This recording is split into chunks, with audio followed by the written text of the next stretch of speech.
Students, आज हमारा topic है पावर।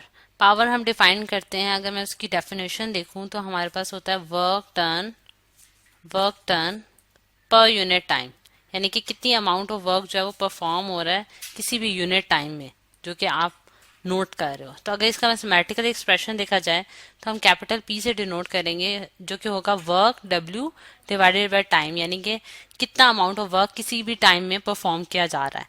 अब इसकी एक एग्जांपल हम देखते हैं। तो जिसमें मैंने क्या किया है कि मैंने दो जो है वो बटरफ्लाइज लिए हैं, ठीक है, और उन बटरफ्लाइज के पास जो है ये उनका एंड पॉइंट है, यानी कि जहां तक ये रीच करेंगी। तो यहाँ से जो इनका डिस्टेंस है और जितनी ये फोर्स अप्लाई कर रही है इस पॉइंट तक पहुंचने के लिए वो सेम है, यानी कि वो same amount of work perform कर रही है। अगर फॉर एग्जांपल मैं कहती हूँ कि इसने जो है, इसको दूसरे कलर से लिख देती हूँ, अगर इसने, मैं कहती हूँ ये W1 है, इसने 10 जाउल ऑफ वर्क परफॉर्म किया, तो इसने भी 10 जाउल ऑफ वर्क परफॉर्म किया, क्योंकि सेम डिस्टेंस और सेम फोर्स अप्लाई करके इस एंड पॉइंट तक रीच की है। ठीक है, अब हम देखते हैं कि ये वाली बटरफ्लाई जो है ये कितना टाइम लगा रही है ये वाला काम करने में। अब इससे इस जो हमने टाइम नोट की है, यानी कि इसने जो है वो 10 सेकेंड्स लगाए हैं यहाँ इस एंड पॉइंट तक पहुंचने में, और इस बटरफ्लाई ने जो है वो 20 सेकेंड्स लगाए हैं इस एंड पॉइंट तक पहुंचने में।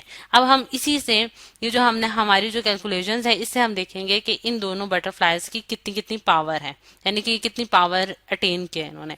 अगर बटरफ्लाई 1 की देखूं तो P1 उसकी पावर मैं डिनोट कर देती हूँ, वो W1 डिवाइडेड बाई T1 होगी, यानी कि W1 मेरे पास कितना है 10 जाउल्स, और टाइम कितना लिया उसने 10 सेकेंड्स। तो मेरे पास कितना आया, पावर कितनी आई मेरे पास 1 जाउल्स पर सेकेंड। ठीक है, और P2 अगर देखूं, यानी कि इसकी सेकेंड बटरफ्लाई की जो पावर आएगी वो क्या आएगी W2 डिवाइडेड बाई T2, यानी कि वो कितनी आएगी 10 जाउल्स, क्योंकि सेम अमाउंट ऑफ वर्क कर रही है और लेकिन उसने उस पॉइंट तक पहुंचने में 20 सेकंड लगाए हैं। तो इसका मतलब है उसके पास जो आंसर आया 1/2 जाउल्स पर सेकेंड आया। तो इससे हमें ये पता चलता है कि ये वाला पावर जो है, यानी कि इस बटरफ्लाई ने वही अमाउंट ऑफ वर्क जो है वो ज्यादा टाइम में किया, यानी कि 20 सेकंड लगाए हैं, और इस वाली ने वही काम जो है वो 10 सेकंड में परफॉर्म कर लिया। इसका मतलब है इसकी पावर ज्यादा है और इसकी पावर कम है, यानी कि P2 जो है वो ज्यादा आई है और P1 जो है वो लेस आई है, कम आई है। ठीक है, अब इससे हमें ये पता चलता है कि पावर जो है वो हम कैसे कैलकुलेट कर सकते हैं किसी भी ऑब्जेक्ट के लिए। अब हम देखते हैं कि पावर के यूनिट्स क्या होंगे। अब पावर जो है वो हमने W डिवाइडेड बाई T से डिनोट किया है, यानी कि इसका मैथमेटिकल एक्सप्रेशन ये है, और वर्क जो है वो जाउल्स में मेजर किया जाता है और टाइम जो है वो सेकंड में मेजर किया जाता है।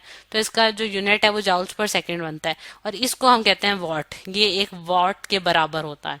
अब अगर मैंने 1 वॉट डिफाइन करना हो कि 1 वॉट कितना होता है, तो मैं कहूंगी कि कोई भी बॉडी जो है अगर 1 जाउल ऑफ वर्क कर रही हो 1 सेकेंड में, तो हम कहेंगे कि उसके पास जो है 1 वॉट पावर है, उसका 1 वॉट पावर है।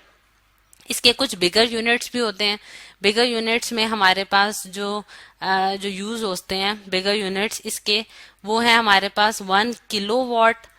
1 kilowatt which is equal to 1000, वो 1000 वॉट के बराबर होती है। और एक हमारे पास एक और यूनिट है 1 मेगावाट, यानी कि M और फिर W लिखते हैं हम।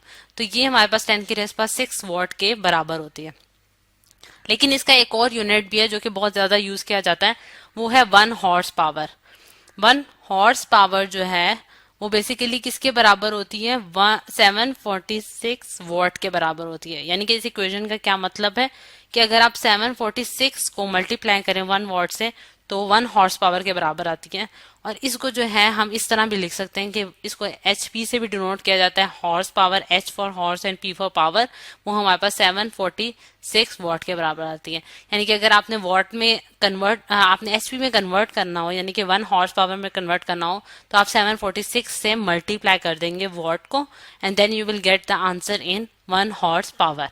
तो इससे ये जो हमारे पास इक्वेशंस हैं बेसिकली, इसके जरिए हम जो है वो पावर को किसी भी मतलब कि मेगा किलोवाट में भी निकाल सकते हैं, मेगावाट में भी निकाल सकते हैं और हॉर्स पावर में निकाल सकते हैं। तो आज हमने ये सीखा है कि हम किसी पावर जो है वो कैसे मेजर करते हैं, कि अगर हमारे पास कोई भी बॉडी जो है कोई अमाउंट ऑफ वर्क कर रही है और हमें पता है कि उसने कितना टाइम लगाया है कोई भी काम करने में, तो हम बता सकते हैं कि उसने इतनी पावर है उसके पास। ठीक है, यानी कि work done per unit time.